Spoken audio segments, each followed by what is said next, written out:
नमस्कार मेरे प्यारे मित्रों, मैं Julie madam Bharti madam classes channel पर आप सभी का हार्दिक स्वागत है। मित्रों, आज की क्लास में हम आपके लिए लेकर आए हैं वर्ण किसे कहते हैं, वर्ण की परिभाषा क्या है, संपूर्ण वर्णमाला में कितने वर्ण होते हैं और संपूर्ण वर्णमाला चार्ट, जो कि आपके एग्ज़ाम के लिए बहुत ही महत्वपूर्ण है। आज आप जानेंगे लिपि किसे कहते हैं, अक्षर किसे कहते हैं। तो मित्रों, अभी तक आपने हिंदी पढ़ने के लिए चैनल को सब्सक्राइब नहीं किया है तो जल्दी से भारती मैडम क्लासेस चैनल को सब्सक्राइब करें, बेल आइकन बटन दबाकर ऑल पर क्लिक करें, जिससे कि हमारे नए क्लासेस के नोटिफिकेशंस आप तक पहुंच सकें। तो चलिए मित्रों, आज की क्लास प्रारंभ करते हैं।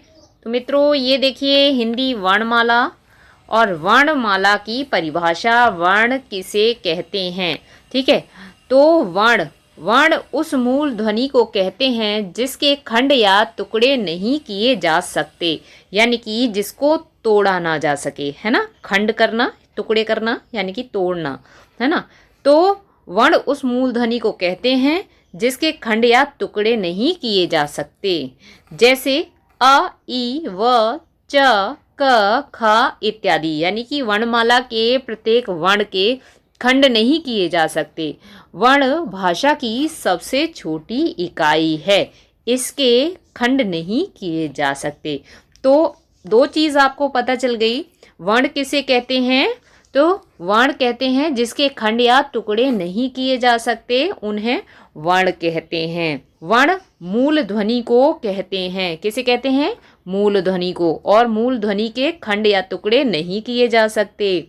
और दूसरी बात, वर्ण भाषा की सबसे छोटी इकाई है, इसके खंड नहीं किए जा सकते। तो भाषा की सबसे छोटी इकाई कौन सी है? वर्ण है। ये एग्ज़ाम में बहुत बार पूछा गया है, पूछा जाता है। बहुत अच्छे से आप इस क्लास को देखें, पढ़ें, याद करें। बिल्कुल अच्छे से याद कर लेंगे तो आप कभी नहीं भूलेंगे। इससे पहले की क्लास में हमने वर्णमाला पार्ट 1 में पूरी वर्णमाला बताइए, स्वर व्यंजन कितने होते हैं और टोटल मिलाकर कितने पूरी वर्णमाला में वर्ण होते हैं। तो एक बार आप उसको ज़रूर देखें, डिस्क्रिप्शन बॉक्स में उसका लिंक दिया है प्लेलिस्ट का, आप हिंदी की सभी क्लासेस देख सकते हैं।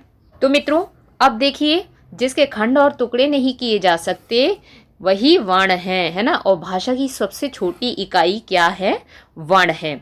जैसे कि अ, ई, है ना, ये दिए ना, आ, ई, उ, कोई भी, का, खा, गा, इनको और तोड़ेंगे, इनके खंड किए जा सकते हैं, टुकड़े कर सकते हैं, इनके नहीं कर सकते। इससे छोटा कुछ बनेगा? नहीं बनेगा। तो इसके खंड या टुकड़े नहीं किए जा सकते। और वर्णों को मिलकर क्या बनता है, ये आपको पता है। तो वर्ण से मिलकर बनते हैं शब्द, है ना। और शब्दों से मिलकर क्या बनते हैं? वाक्य। क्या इसके खंड हो सकते हैं, टुकड़े?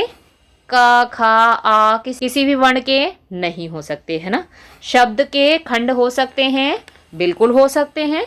शब्द जैसे कि पानी, पानी को तोड़ा जा सकता है, इसमें 4 ध्वनियाँ हैं, 4 वर्ण हैं। वाक्य को तोड़ा जा सकता है, बिल्कुल आराम से, शब्दों में, वर्णों में वाक्य को तोड़ा जा सकता है। और शब्द को वर्णों में तोड़ा जा सकता है। जैसे पानी का उदाहरण हमने आपको बताया अभी, पानी, इसमें 4 ध्वनियाँ हैं, यानी कि 4 वर्ण हैं। प, धन, आ, धन, ना, धन, ई, यही तो है।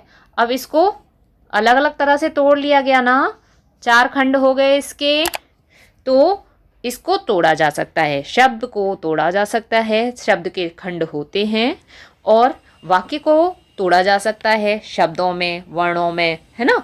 लेकिन वर्ण को तोड़ा नहीं जा सकता, वर्ण के खंड या टुकड़े नहीं किए जा सकते, क्योंकि यह मूल ध्वनि है। ठीक है, आप ये समझ गए। और यही भाषा की सबसे छोटी इकाई होती है। वर्ण ही भाषा की सबसे छोटी इकाई है। ठीक है, आप समझ गए। देखिए, अब उदाहरण दिखा देते हैं आपको। जैसे राम और गया में 4 मूल ध्वनियाँ हैं। जैसे हमने पानी में बताया, वैसे ही जिनके खंड नहीं किए जा सकते। किनके खंड नहीं किए जा सकते? मूल ध्वनियों के। ये जो 4 मूल ध्वनियाँ हैं, ठीक है, राम में और गया में। ठीक है, र, आ, म, आ, तब बना राम। ग, अ, य, आ मिलकर बना गया। इन्हीं अखंड मूल ध्वनियों को वर्ण कहते हैं। आप समझ गए वर्ण किसे कहते हैं? का, खा, आ, ई, उ, इनको वर्ण कहते हैं, ठीक है, जो कि वर्णमाला में होते हैं। हर वर्ण की अपनी लिपि होती है मित्रों। हर भाषा की अपनी लिपि होती है, हर वर्ण की अपनी लिपि होती है। लिपि का तात्पर्य है कि उच्चारण करते समय जब वर्णमाला बनी तो जब किसी ने सोचा होगा कि हाँ इनको लिखते हैं जिससे कि आने वाली पीढ़ियाँ समझ पाएँ, बोल पाएँ, है ना, कुछ जो हम कर रहे हैं, जो हो रहा है वो सब उनको पता चले, तो कुछ लिखा गया। तो जो ध्वनियाँ थी, जैसे कि आ बोला होगा पहले, तो आ की जो ध्वनि थी उसको लिख दिया। जो लिखने का प्रोसीजर था वो क्या था? लिपि, लिपिबद्ध कर दिया, है ना। लिपि को वर्ण संकेत भी कहते हैं, इसीलिए क्योंकि वर्णों के द्वारा पहले सांकेतिक भाषा होती थी, लिखित भाषा नहीं होती थी, लिपि नहीं होती थी, तो संकेत करके अपनी बात को समझाया जाता था। फिर उसी को बोलना शुरू किया, यानी कि ध्वनि निकली, आ, ई कुछ बोला होगा, फिर उसको लिख लिया गया, उसी को लिपि कहा जाता है। जो ध्वनियाँ थीं उन्हीं चिन्हों को लिपि कहते हैं, यानी कि जब बोला गया होगा तो कोई ध्वनि निकली होगी, उसे चिन्हित किया होगा यानी कि लिखा होगा, तो उसी को लिपि कहते हैं। और लिपि को वर्ण संकेत भी कहते हैं। और हिंदी भाषा की लिपि है देवनागरी। आप बहुत अच्छे से याद कर लें, हिंदी भाषा की कौन सी लिपि है? देवनागरी लिपि है। हिंदी में 52 वर्ण होते हैं। अब देखो मित्रों, बहुत ही इम्पोर्टेंट चीज़ कि वर्ण की दूसरी एक और परिभाषा, क्योंकि ये भी बहुत इम्पोर्टेंट है, पूछा जाता है एग्जाम में, वर्ण ना पूछ के अक्षर भी पूछ लिया जाता है। तो वर्ण और अक्षर दोनों एक ही हैं। क्या है? एक ही हैं। वर्ण को ही क्या कहते हैं? अक्षर। तो वर्ण का दूसरा नाम अक्षर है। अक्षर शब्द का अर्थ ही होता है अनाशवान, यानी कि जिसका नाश ना हो सके, अनाशवान, ठीक है। वर्ण के खंड नहीं किए जा सकते, तोड़ा नहीं जा सकता, अतः वर्ण अखंड मूल ध्वनि का नाम है। वह किसी शब्द का वह खंड है। हाँ बिल्कुल ठीक है, किसी शब्द का खंड ही तो है, जिसे खंड खंड नहीं किया जा सकता, जिसका विभाजन नहीं किया जा सकता। जैसे हमने पानी का उदाहरण दिया था, पानी में से पा को अलग कर दिया जाए तो खंड खंड ही तो है शब्द का, है ना। और ना को अलग कर दिया जाए और उसकी मात्राओं को, आ को और ई को अलग कर दिया जाए, तो वह शब्द का ही तो विभाजन है, शब्दों का ही तो खंड रूप है। तो वही, तो प्रत्येक वर्ण की ध्वनि अपना एक विशेष आकार रखती है, ठीक है। इसी आकार को वर्ण कहते हैं। जैसे कि आकार से तात्पर्य यहाँ पर, जैसे आ ऐसे बनाते हैं और बड़ा आ ऐसे बनाते हैं, छोटी ई ऐसे बनाते हैं और बड़ी ई ऐसे। तो पूरी वर्णमाला में सभी वर्णों की अपनी अलग अलग ध्वनि है, आकार है, ठीक है ना। प्रत्येक भाषा में कई वर्ण होते हैं। हिंदी में लिपि का नाम देवनागरी है। तो जैसे कि ये जो आकृति है या चिन्ह है, इनको ही लिपि कहा जाता है। और हिंदी भाषा की लिपि कौन सी है? देवनागरी लिपि है। बहुत अच्छे से याद कर लें। अब मित्रों, हम इससे आगे आपको पूरा हिंदी वर्णमाला का चार्ट दिखाते हैं, जिससे कि आपको बहुत अच्छे से कंठस्थ हो जाए, याद हो जाए, ठीक है। वर्णमाला बहुत इम्पोर्टेंट चैप्टर है, फर्स्ट चैप्टर है, आप अच्छे से याद कर लें। आपने देखा जब हमने भाषा का वर्णमाला से पहले जो चैप्टर कराया था, फर्स्ट चैप्टर, तो उसमें पहला टॉपिक था भाषा। भाषा किसे कहते हैं, भाषा कितने प्रकार की होती है, तब हमने सांकेतिक भाषा कराई थी, लिखित, मौखिक सारी बताई थी। तो वो क्लास भी आप ज़रूर देख लें। चैप्टर वाइज आप पढ़ेंगे हर दिन तो 100% आपकी हिंदी व्याकरण बहुत अच्छी हो जाएगी। अब मित्रों जान लेते हैं वर्णमाला किसे कहते हैं। तो ये भी तो पता होना चाहिए, वर्णमाला किसे कहते हैं। ध्वनि के जो चिन्ह होते हैं जिन्हें हम वर्ण कहते हैं, तो उनके एक सही और व्यवस्थित समूह को हम वर्णमाला कहते हैं। दुनिया की हर एक भाषा की अपनी एक अलग अलग वर्णमाला होती है ना।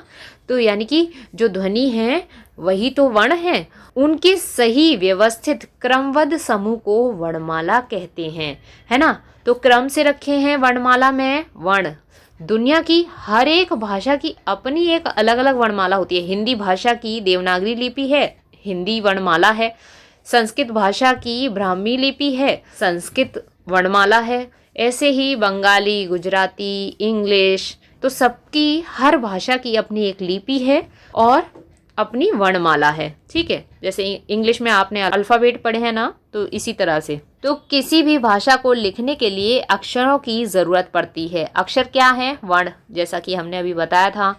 तो ज़रूरत पड़ती है ना, और बोलने के लिए उनका उच्चारण, और यह सब वर्णमाला से जुड़ा हुआ है। भाषा कैसे हम बोल पाते हैं, सीख पाते हैं? जब तक हम उसकी वर्णमाला को याद नहीं करेंगे तब तक हमें कोई भी भाषा नहीं आएगी। तो ठीक है ना, तो आप वर्णमाला बहुत अच्छे से याद कर लें। अब मित्रों, वर्णमाला की परिभाषा जान लें, आप बहुत अच्छे से याद कर लें। बहुत लोग इस परिभाषा को गलत याद करते हैं, गलत बताते हैं। तो वर्णमाला की परिभाषा है, वर्णों के क्रमबद्ध एवं व्यवस्थित स्वरूप को वर्णमाला कहते हैं। क्या कहते हैं? क्रमबद्ध एवं व्यवस्थित स्वरूप को वर्णमाला कहते हैं। क्योंकि मोस्टली सभी मित्र जानते हैं कि वर्णमाला की परिभाषा होती है वर्णों के व्यवस्थित स्वरूप को वर्णमाला कहते हैं, जबकि ये गलत है। सही परिभाषा है वर्णों के क्रमबद्ध एवं व्यवस्थित स्वरूप को वर्णमाला कहते हैं। इसे बहुत अच्छे से कंठस्थ कर लें, रट लें। ठीक है, क्रमबद्ध कैसे? क्योंकि पहले स्वर आते हैं, फिर व्यंजन आते हैं, फिर अंतस्थ वर्ण आते हैं, उसके बाद ऊष्म वर्ण आते हैं, और उसके बाद आगत वर्ण आते हैं, फिर संयुक्त व्यंजन आते हैं। तो इस तरह से आप इस परिभाषा को बहुत अच्छे से याद कर लें कि वर्णमाला के सभी वर्ण क्रमबद्ध हैं और व्यवस्थित हैं। अब हम आपको दिखा देते हैं वर्णमाला का पूरा चार्ट, जो कि आपको बहुत अच्छे से याद करना है। तो ये देखिए मित्रों, आपके लिए पूरा चार्ट तैयार करके लाए हैं वर्णमाला का। बहुत अच्छे से याद कर लें। वर्णमाला में वर्ण कितने प्रकार के बताए? 2 प्रकार के वर्ण होते हैं, स्वर और व्यंजन। पूरी वर्णमाला में वर्णों के भेद हैं, स्वर और व्यंजन। यानी कि वर्णमाला में स्वर होते हैं और व्यंजन होते हैं। ठीक है, अब स्वर कौन कौन से होते हैं? तो ये स्वर के भेद हैं, तो ह्रस्व स्वर और दीर्घ स्वर। ठीक है, और एक और होता है प्लुत स्वर। कौन सा? प्लुत। इस तरह से। और व्यंजन होते हैं स्पर्श व्यंजन, जो कि हमने पिछली क्लास में कराए हैं वर्णमाला पार्ट 1 में, इसीलिए कह रहे हैं अच्छे से देख लीजिएगा। जिसमें 5 वर्ग कराए हैं, 25 वर्ण होते हैं 5 वर्गों में। उसके बाद 4 अंतस्थ होते हैं, 4 ऊष्म होते हैं, 2 अतिरिक्त होते हैं जिन्हें द्विगुणी भी कहते हैं। उस क्लास में सब कुछ डिटेल में कराया है। और संयुक्त होते हैं 4। इस तरह से हिंदी वर्णमाला में 52 वर्ण होते हैं, 52 वर्ण होते हैं। अच्छे से आप याद कर लें। ठीक है मित्रों। अब मित्रों, इससे आगे की कक्षा में यानी कि वर्णमाला पार्ट 3 लेकर आएंगे। बहुत ही इम्पोर्टेंट है वर्णमाला। हर क्लास हर दिन बहुत अच्छे से पढ़िए, याद करिए। ये क्लास आपके लिए बहुत ही महत्वपूर्ण है।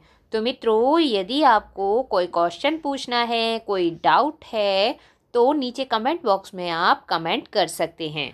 हम आपके क्वेश्चन का आंसर ज़रूर देंगे। तो मित्रों, आज की क्लास आपको पसंद आई है तो एक लाइक करें और अपने फ्रेंड सर्कल तक शेयर करें। नीचे कमेंट बॉक्स में कमेंट करके अवश्य बताएं कि आपको आज की क्लास कैसी लगी। और मित्रों, अभी तक आपने चैनल को सब्सक्राइब नहीं किया है तो हिंदी, संस्कृत, इंग्लिश निःशुल्क पढ़ने के लिए भारती मैडम क्लासेस चैनल को सब्सक्राइब करें। बेल आइकन बटन दबाकर ऑल पर क्लिक करें, जिससे कि हमारे नए क्लासेस के नोटिफिकेशंस आप तक पहुँच सकें। तो मित्रों, स्वस्थ रहिए, मुस्कुराते रहिए, पढ़ते रहिए, पढ़ाते रहिए, सबको करके दिखाते रहिए और अपना अनुभव बढ़ाते रहिए। मित्रों, आज की कक्षा में इतना ही। आज की कक्षा देखने के लिए बहुत बहुत धन्यवाद। कल फिर मिलते हैं एक नए विषय के साथ, एक नई कक्षा में।